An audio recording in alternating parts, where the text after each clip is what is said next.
Hello everyone and welcome back. I am Duke Silver and today we are reviewing games 4 through 7 of day 1 of the July Storybook Brawl monthly tournament. Be sure to leave a comment to be entered into the draw for the Super Pan bundle. Details on the giveaway are in the pinned comment. Alright, so game 4. After the first video we had a 6th and 2/3, giving us 17 points total. So we still need to get to 45 in the next 4 games. Well, technically 44 because my Bronze Pro status, I do get 1 extra bonus point. But yeah, so we're playing Pied Piper for the second time. I don't remember this one going particularly well. We get beat up by a single egg on 2.1, and they get a 4 glory for their trouble there. So that's a little unfortunate that they can beat us with just the 1 character. Yeah, I figured like maybe Fates would have a smaller character like a Polywoggle or a mouse or something that our Polywoggle could slay. So that's why I sold the chicken and kind of downgraded in stats there. This is kind of an interesting shop. I was tempted to take the Cinderella and just cast the spell and hope that we high roll, but it seems like it's a bad idea. We do get our Polywoggle slay, but on 2.2 it's not super exciting. It slays into a Queen of Hearts though, so that's a great hit. Especially with the Black Cat in our Pied Piper slot with the Wretched Mummy there as well. So I feel like that was fortunate.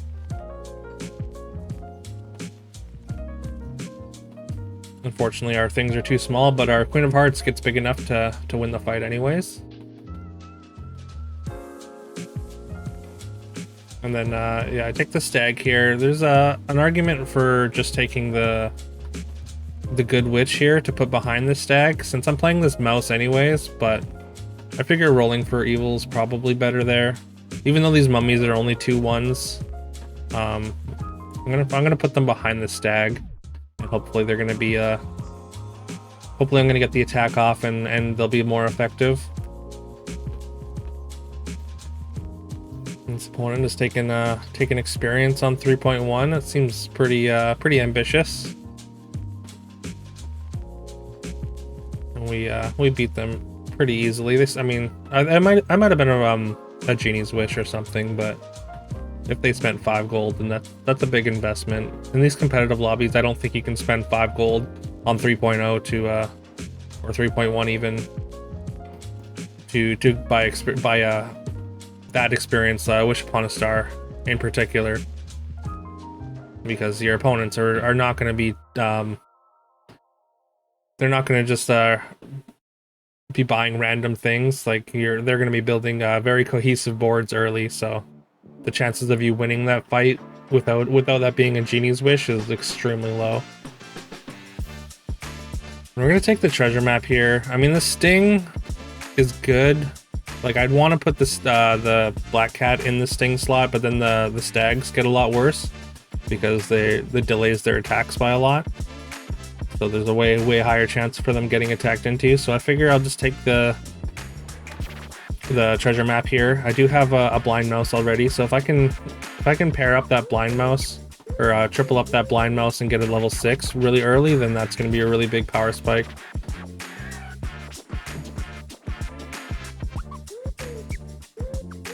Getting a couple extra gold off those kitty cut purse slices is pretty nice there. Yeah, I think I take this this triple for the stag rather than just like kind of like doom rolling for the mouse. I think I'm hoping that I get like a decent little stat bonus, like maybe a Dracula Saber or a Monkey's Paw would have been really nice, but we don't get that here. We get these 3 treasures. I think Ambrosia was the pick here. I go with Staff for some reason.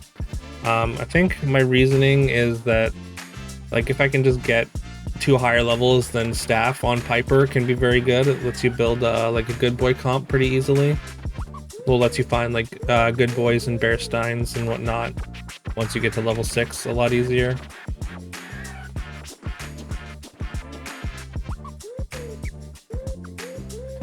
So yeah, we do take a Medusa there. Honestly, this is not a great 4.0 board. We've got just a couple 2/2s in the front with the stag. The Medusa is good, but yeah, we get wrecked pretty hard there. Yeah, if I'd just taken the Ambrosia and had an upgraded Queen of Hearts, then I feel like the Medusa pickup is a lot better. Now I take the copycat for this mummy, but it's a little bit awkward because we want to get extra stats on the mummy first and then attack with the copycat. So we're kind of asking for a lot to go right here. There's another Medusa, which might be worth picking up. I don't think I locked it though. But yeah, we do end up putting the copycat first, just so we can get the mummy trigger off first.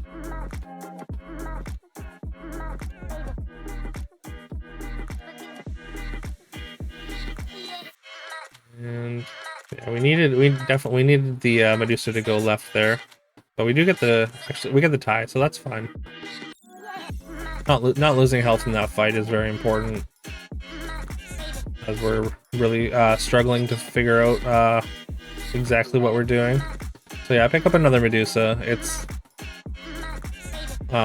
like I've said before, like I feel like if you can't figure out a plan, like just go scam. Like it's gonna help you place a lot higher than you would if you just kind of keep flailing. Yeah, we get a great Genie's Wish there though into an experience spell, and I do like this having Dragon in 1 with the Stag in 2. We come up on a pretty weak board, fortunately, with this Genie's Wish, so we're definitely gonna win this combat. Yeah, the Dragon with the 1 toughness and next to the Stag means that it's probably just going to trade with something in the back line, and you're going to get the Stag attack if you're attacking first anyways. So it sort of lets you play 1 character down, and it just acts like a removal spell almost. So I am a fan of that.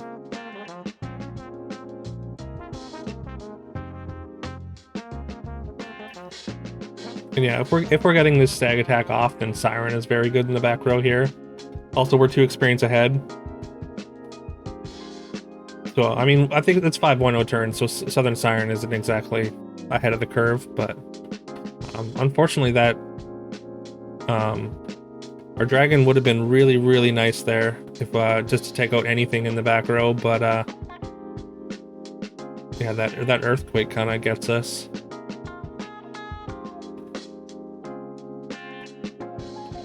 And their Siren steals our Siren and survives because of their sword there, which is a bit awkward. And then they get another Siren steal. So we almost minimize as much damage as possible, but yeah, we don't end up taking too much from that, so that's not so bad. And like, we're not really set up for it, but like with the staff, like we've got the Bearstein. There's a Bearstein in the shop and a Big Pigs. So like, I feel like it's and it's also 5.1 turn, so I feel like it should be good enough to start moving into summons with this Bearstein and Big Pigs.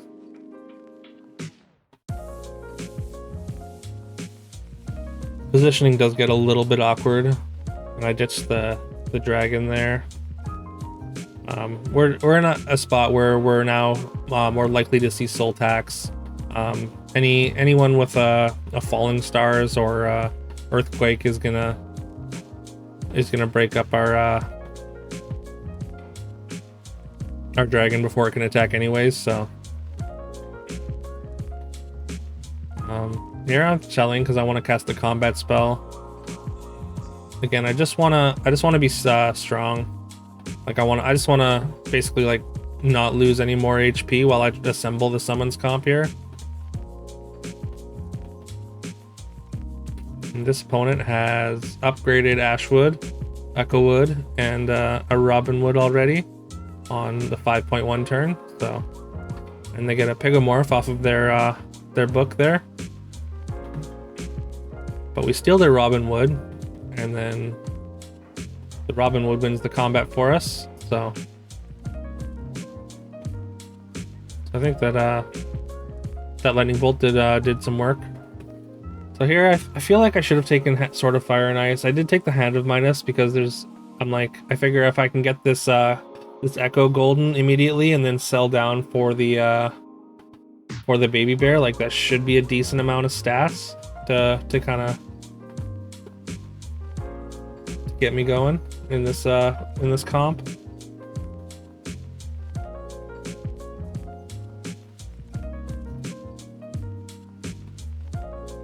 I'm not sure if I should have sold. I end up selling one of these Medusas for the baby bear. I probably should have just sold the Siren. Like a 10/10 Siren just isn't doing much. But I mean, if the Siren hit something on the back row, then it would steal something. But yeah, that's I think that's just a bad play. I think the second Medusa is just a lot more effective. Like a 10 at this stage in the game, a 10/10 and a 3/3 aren't that much different. Like if they're getting attacked into. But fortunately, the little amount of stats we get on this golden Echo Wood is enough to win the combat here.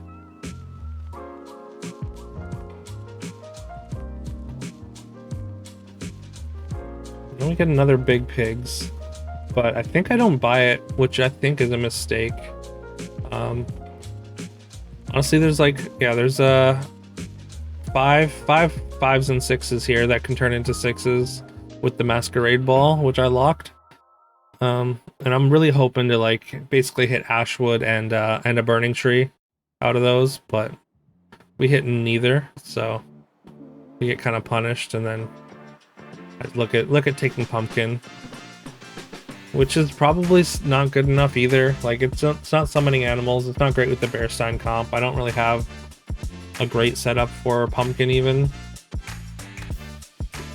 In fact, I think maybe I should have just sold off this Bearstein and this baby bear and picked up that Oni Tyrant. So I think that's the second Piper game that I've been faced with a decision to buy Oni Tyrant, and I should have but didn't. So that's an interesting stat. Yeah, I think the Oni Tyrant stats are going to be just as much as the these summon stats that I'm getting, which is not much.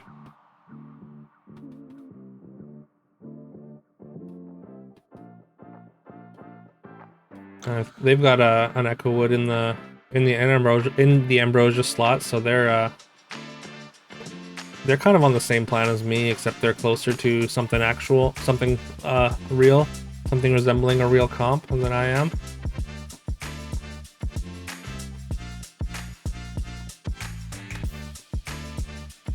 And unfortunately, our attacks go the wrong way to minimize damage there. If we'd attacked the Echo Wood and it had taken out the Robin Wood, then we at least take 3 less damage, but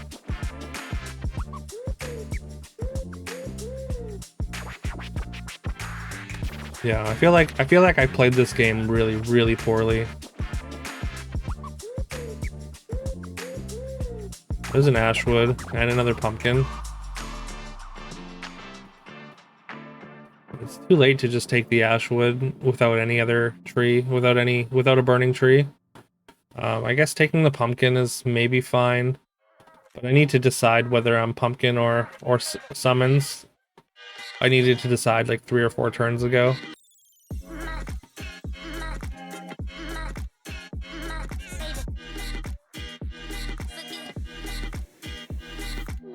Some more pigs and another time flies. And I sell this this Medusa, which I think is wrong as well. Like I'm just not getting the stats that I need from these summons with just an unupgraded Bearstein. So I like getting rid of the scam there. Just I think is not good. The opponent has Hat Ball and is very large.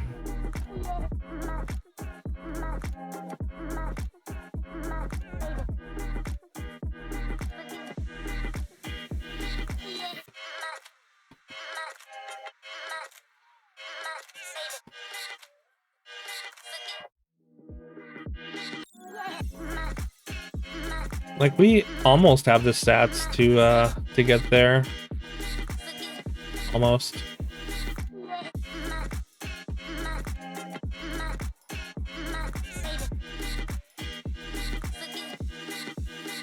Yeah, maybe it's not even that close, actually. But yeah, so we take a 4th here. That gives us 6 points. That puts us at 23. With 3 games to go, we have to get 21 points. So we have to average 3rd, which is pretty typical. And I forgot to hit record in the next game, but I did win. I got a 1st place here with Potion Master. As you can see, I've just got a screenshot of the match history. Yeah, this was a really tight game. I had Mimic Magic Sword plus 100 with the Good Boy comp and Court Wizards, and I needed every bit of attack from that Mimic Sword and the Court Wizard attacks to win that fight. It was really close. All right, so here I got actually a pretty decent hero select. Curse King Mask and the Fates are all great. I don't mind Charon, but I don't think it's close to these other 3. I've been really high on Cursed King lately. It's got the best results. I'm actually just looking at my my stats, like my lifetime stats with these heroes, and Cursed King is the best out of all 3 by a fair margin. I'm considering just taking the Fates because it's so good early, and also Fates is one of my favorite heroes to play, but I just decide on the Cursed King and get immediately rewarded with a great opening shop, so I guess I made the objectively correct decision there. We lose the first fight, but we got two shrunk Mims in the store waiting for this Black Cat and another shrink spell.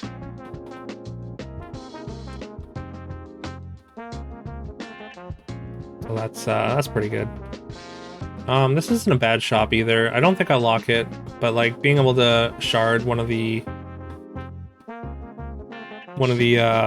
trees and then pick up a cut purse with the Mim support would have been pretty good.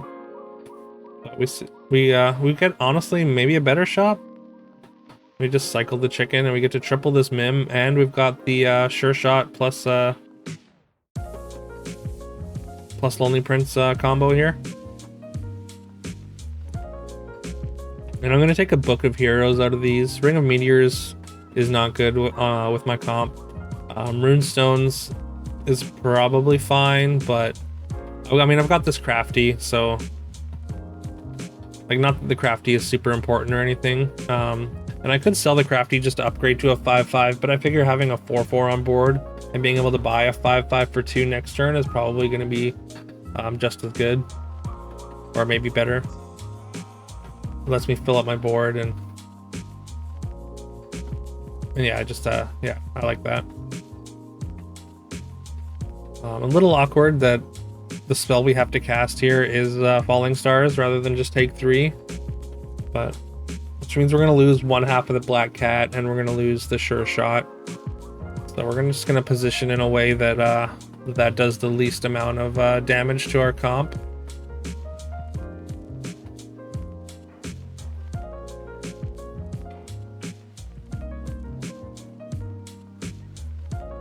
And then yeah, I'm going to lock the Stag pair because I think it's pretty good. Unfortunately, we take out 1.5 of their characters as well, but our Stag does get sniped. A little unfortunate. We get a Book of Heroes buff on the Frog Prince, which allows us to minimize damage. Excuse me. So I'm looking at this Princess Peep because I've got the upgraded Mim, so if the attacks go well and I can have it fill out in front of the support, that's pretty good. But I'm going to take the Cinderella this time. Last time I took the Peep over the Cinderella, things went poorly in game 1, if you remember. And then we just take our spell.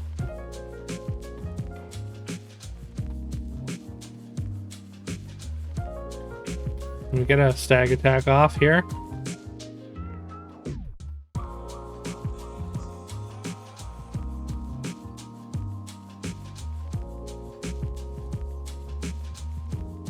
And we even take out the egg and get our spinning gold.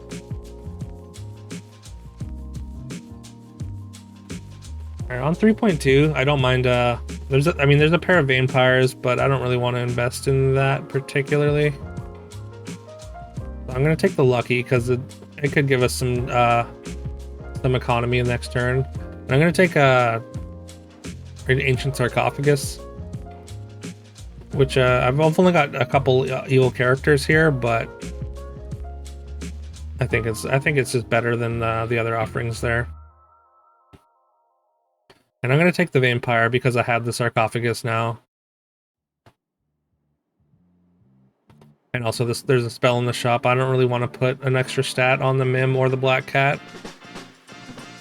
So I figure maybe making the vampire a little bigger is gonna be better.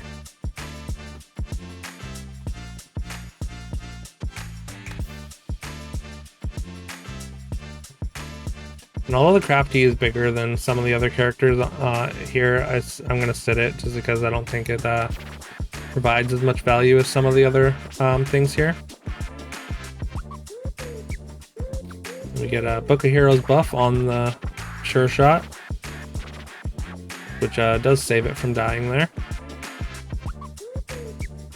There's a Court Wizard that's discounted, which I'm interested in with the Book of Heroes buff, even though our board's a little bit awkward with kind of a mixture of goods and evils. We're doing a kind of a poor Fallen Angel impression here.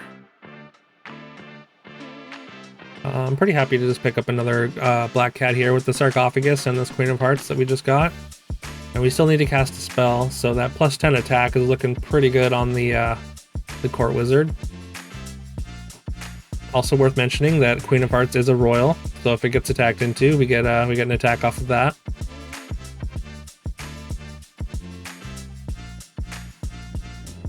Get a Book of Heroes buff on the Sure Shot.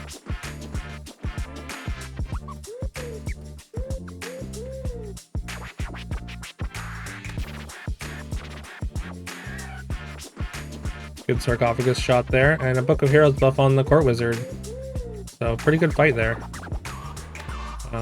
Yeah, Book of Heroes obviously the value goes way up when you've got a novella in the lobby. And we have Cinderella with one quest trigger left on it, so Skip's Puzzle Rune is a no-brainer, allowing me to just take this experience to trigger the Cinderella and replace the Skip's Puzzle Rune for a 3 XP turn, which is not bad, if you ask me. So yeah, we're 3 XP ahead in that one turn for very, very little gold, honestly.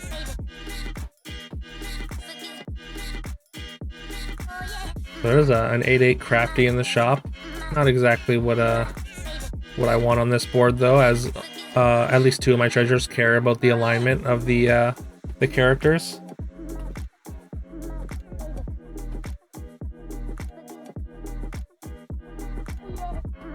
Trying to figure out what exactly plays on the board here is a little bit tricky though. Like, because we want the royals, we want the Court Wizard to have potential triggers, and we want evils for the sarcophagus, so it's a mishmash for sure.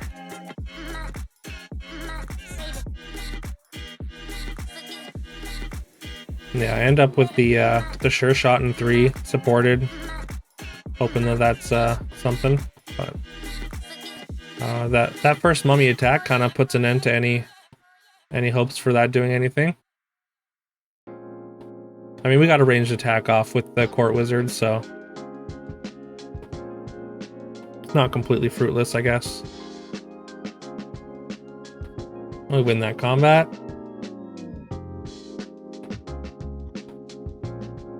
Pair of Sporkos is a good upgrade over the Mim now. And I mean, the Cat's Call is pretty tough to resist with the sarcophagus and the Queen of Hearts. And we just need to survive one turn, and we're on 6, so we can start assembling an actual late game comp.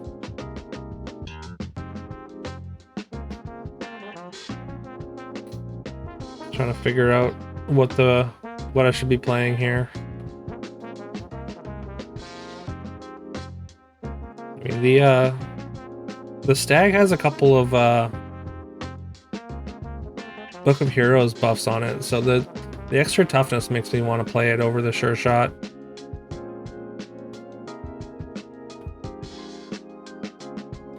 So yeah, we're gonna do that. Unfortunately, these lightning dragons are gonna just destroy our backline.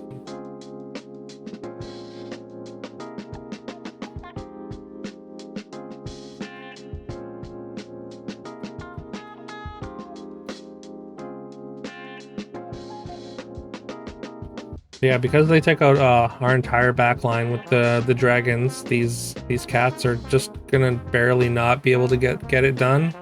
We would have been able to keep that one Sporko even. I think we win that combat. So, a little unfortunate there. And yeah, I'm happy to just get out of Curse King right away. It's a 5.0 turn, so like finding something is good. And I sell my bench because like if I can dream into Apocalypse, then that's like a million IQ play. But also like it's still good if you can dream into a Mask or Gwen, or even a Headless Horseman. And I mean we're looking to buy level 6 characters anyways, so I feel like it's not the worst play in the world to just put 4 gold in the bank, as it were, or to withdraw 4 gold from the bank, I should say. A couple big pigs there, but I'm not really interested in summons after we pick up this Ashwood. There's a second Ashwood. With a Knighthood in hand, if we can just find a Burning Tree and Knighthood one of these Ashwoods, then we're pretty favored to go very deep in the lobby. That relatively a high life total with a 3 XP ahead is a pretty good spot to be as well. So.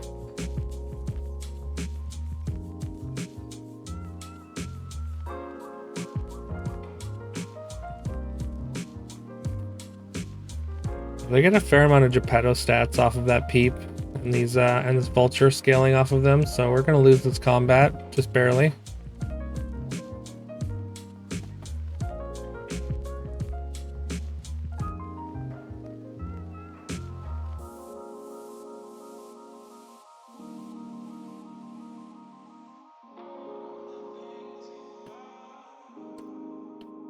And I don't want to have to sell 2 things to buy this Robin Wood, so I'm not going to pick up the health potion. And I'm not going to fire off the Knighthood quite yet.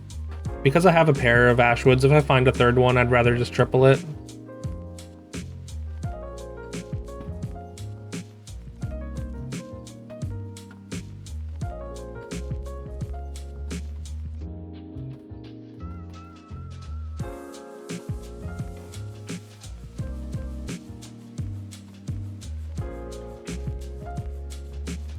And unfortunately, we lose another close one. There's a pretty easy Green Knight. Goes right with our Ashwoods.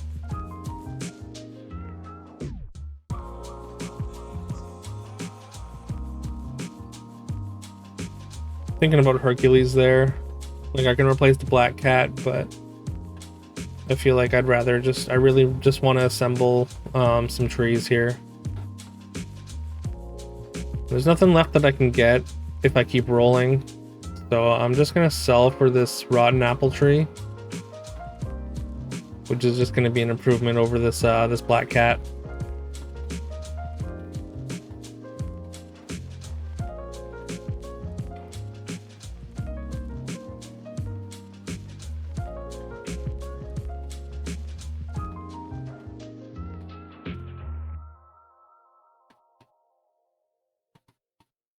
Just trying to figure out if it's. I mean, it's obviously more worth it to get rid of this Sporko and break up the 4 pair than it is to sell the Nian and the possible level 5 treasure, because like Ambrosia is still something we desperately would want a lot, or even a Hand of Midas would be really nice.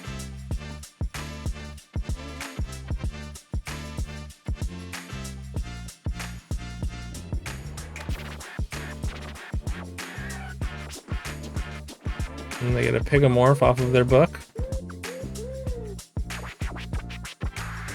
Fortunately, their Yorm goes directly into our apple tree. But we do manage a tie here. I mean, they're happier about the tie than we are, but at 15, I'm not really interested in losing HP, so.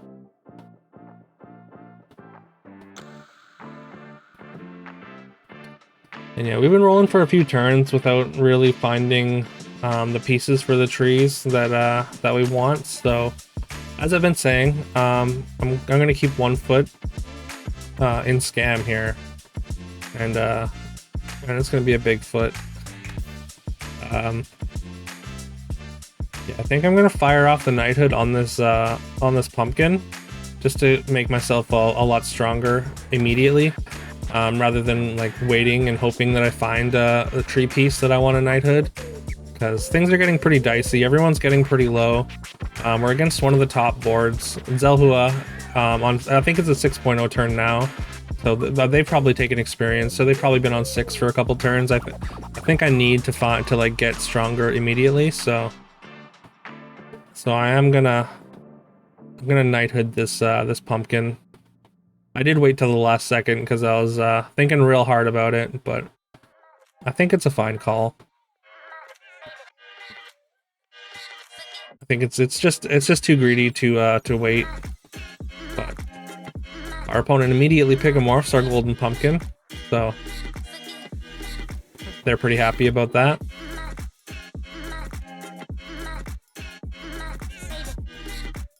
But combat's going pretty well for us. So even with the Pigode golden pumpkin, we manage a win.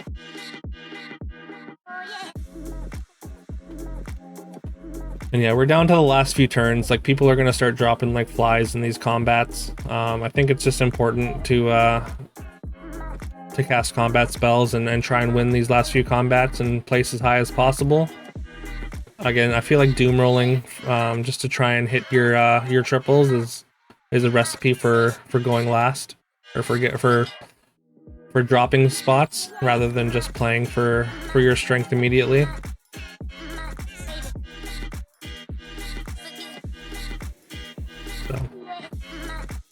So I'm pretty happy with these plays in this game.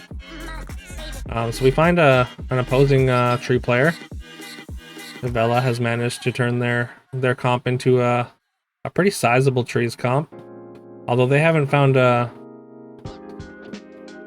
exactly the best things yet either. So fortunately they don't have a fully formed comp yet either. And our golden pumpkin is gonna trump their non-golden pumpkin here, and we're gonna deal 12 and knock them out for Xaxes. So that's pretty fortunate, and I feel like that knighthood on the pumpkin solidified that victory. Definitely a lot closer if our pumpkin isn't golden there, but.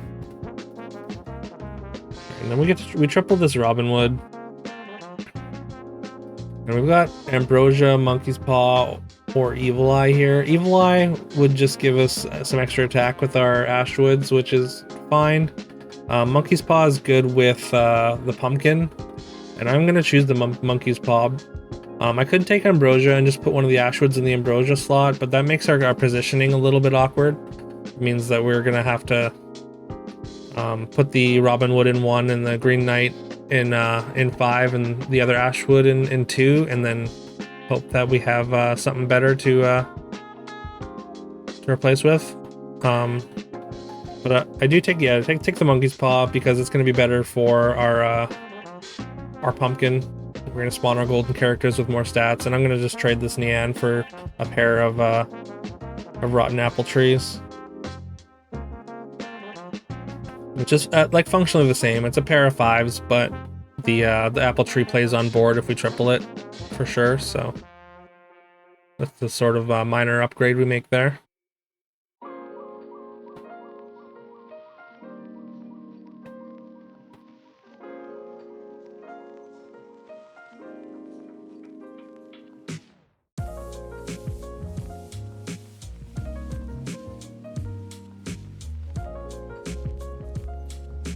All right, and yeah, we win the fight by stealing their Juliets, 2 copies of it.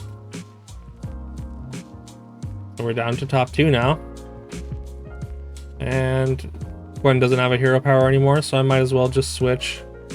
And I'm gonna take Geppetto. Same reason I took the monkey paw. It's better with the pumpkin.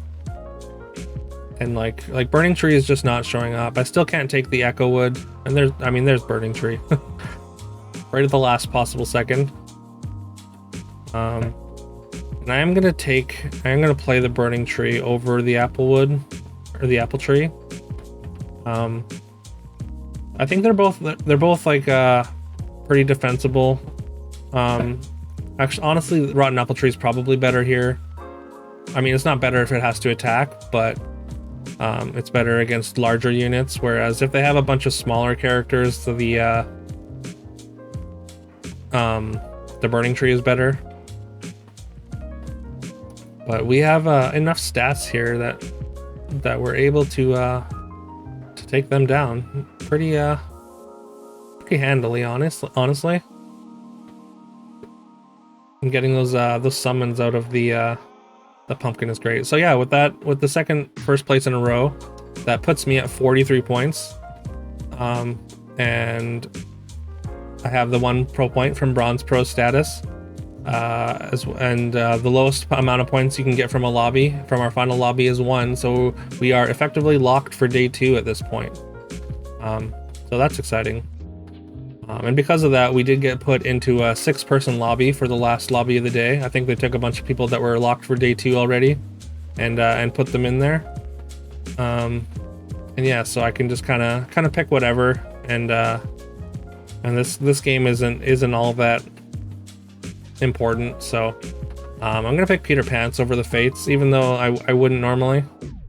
I just kind of felt like playing Peter Pants, even though I think the Fates is a better pick.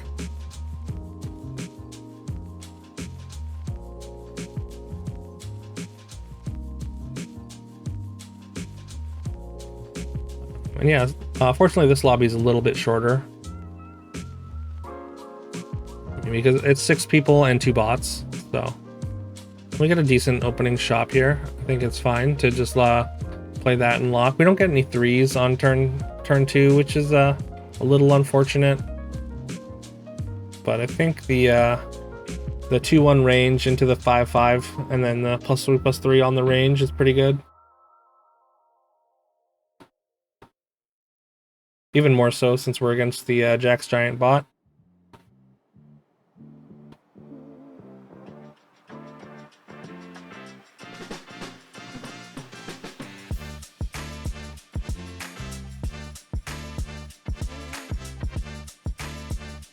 And then we get the Horde Dragon bot immediately afterwards.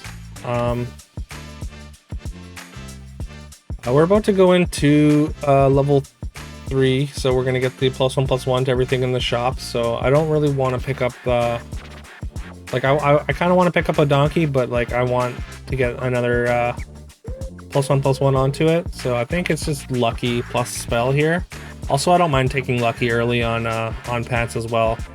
It just lets you buy more 3s to find the treasures you're looking for, and we get a gingerbread party off of the Genie's Wish, so that's pretty good. And yeah, Horde Dragon bot is huge. So they kind of beat us up pretty hard, which I was not expecting. Kind of unfortunate. But yeah, so we get a 4/8 donkey at least out of this. Yeah, I take the Genie's Wish, although maybe I should have just taken the Mim there.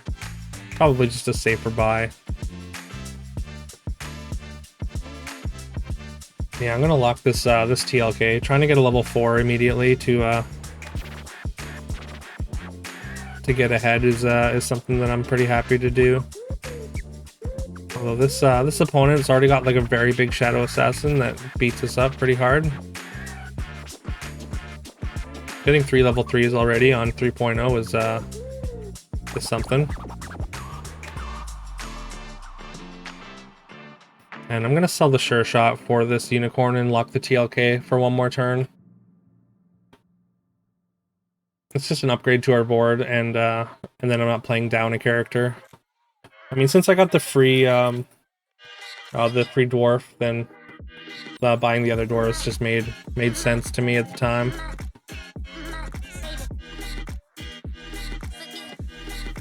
We're gonna have a donkey battle and get some pig gold off of this Pied Piper's pig. And yeah, we get a free triple on this bossy, making it pretty large. And I mean, we've already got a gingerbread party and the pants buff, and why not add a fairy tale and just really make these shops bigger. Trying to figure out what the best TLK target is here.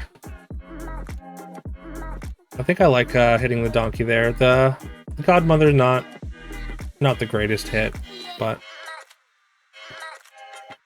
I'm fine with picking up a brave princess with that. Maybe I should have just sold the polywoggle. It's probably too greedy to just keep the polywoggle. Again, I am playing kind of more loose than normal, just because this match doesn't really matter that much. Like the seeding doesn't matter going into day 2 or anything. So once you're locked, you're locked. You don't really have to. You don't have to like put a lot of effort in, I guess is what I'm saying. But I mean, I'm still playing to like win or whatever. I'm still trying to make good plays, but the stakes are considerably lower, which is kind of nice. Considered buying the donkey here with the godmother and trying to just pivot off of dwarves, but it's still like with only a few good characters, it doesn't feel that great. So I'm just gonna take a roll instead.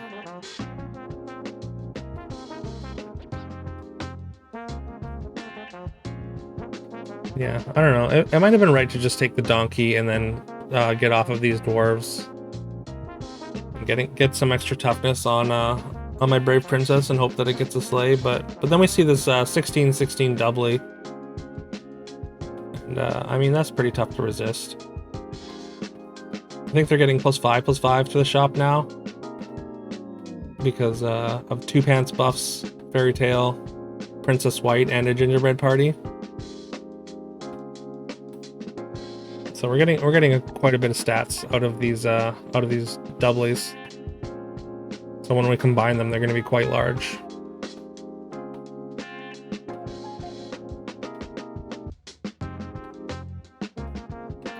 I think overall I'm probably doing too much rolling for pants here.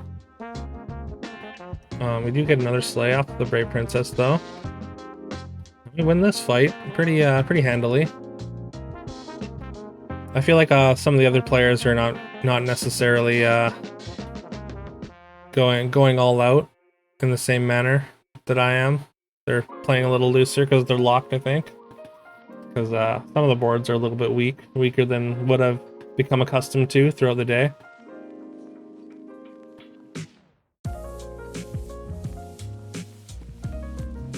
There's another TLK, which I do want to lock, so I'm going to clear out the shop. Because getting a 6 might get me far enough ahead to really like get something going here. Like if I can get a Hercules, or I mean a Lordy, of course, would be fantastic. Or a Good Boy, or something of that something like that. Even Scion of the Storm would be nice.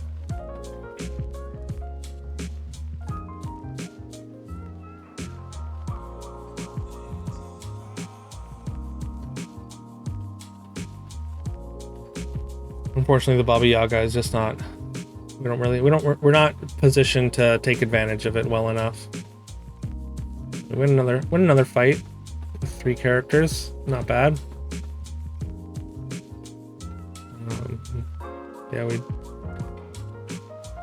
We take a fancy pants here. Got that TLK. Considered getting a golden 4 instead of just a random 6, but I figured the 6 is more important. Then we get a Bearstein, which is kind of disappointing. We do have a Princess Peep, which is sort of good. There's some stats there anyways. If it summons all three, I think it summons them into 8/8s, which is fine, right?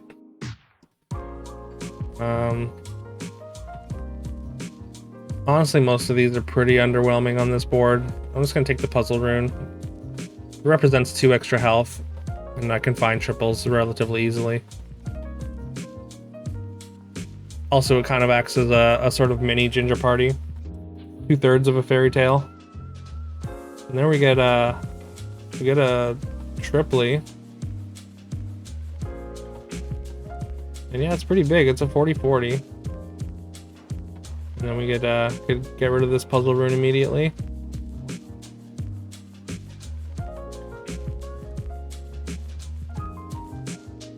And I just leave a spot open for the peep. It doesn't matter too much. I'm against the bot, the ghost of the bot, so stakes are very low in this combat.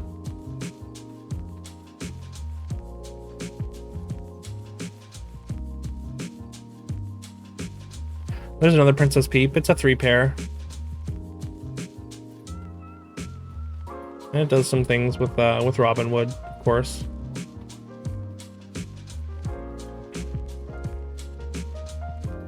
We're very close to finishing Princess White's quest. I did mix a Wizzle the Tiny, hoping that it would turn into a 3 that I could triple, maybe a Princess Peep.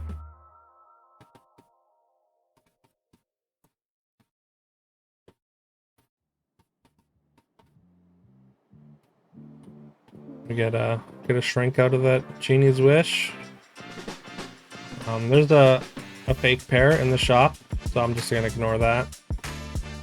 It's gonna be that's a tiny, and we'll just take the 3 because I remember that I need to be buying 3s to get Crystal Ball potentially eventually. Although it's like we're pretty far away from getting Crystal Ball.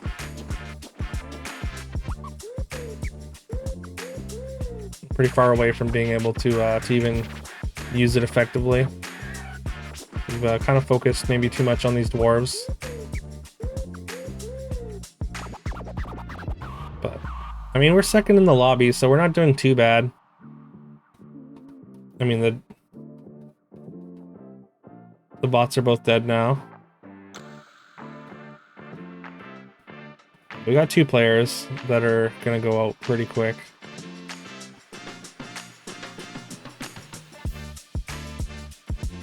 There's a pretty sizable crafty that we can get a 3 treasure from, and there's a hat and a treasure map. I think I should have taken treasure map here. Like, I'm having to find a crystal ball as well as hat at this point.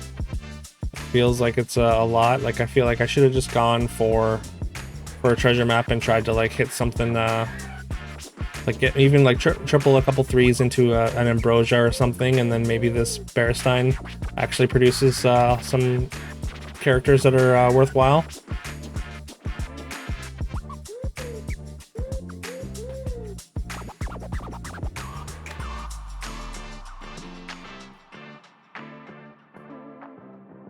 Yeah, I'm done with Princess White, so I take the pair.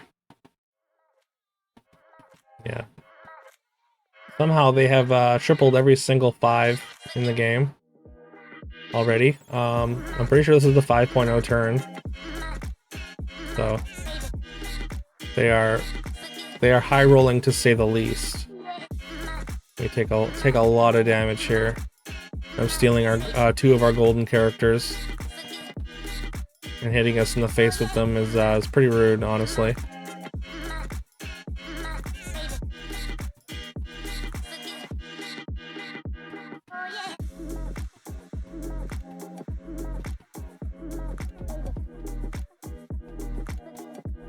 There's a treasure map. Again, no ball, so I feel like I should just take treasure map.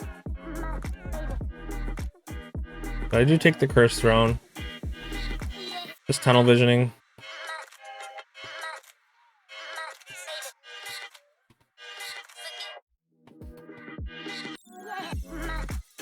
So yeah, I mean the Bearstein's just not really doing much.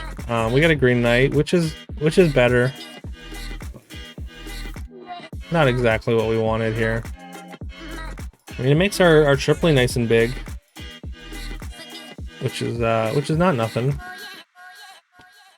Probably should have just sold the chicken for the lucky there, and then locked the pair of the luckies. But this opponent has a very finished looking copybook comp, so we get completely dominated again.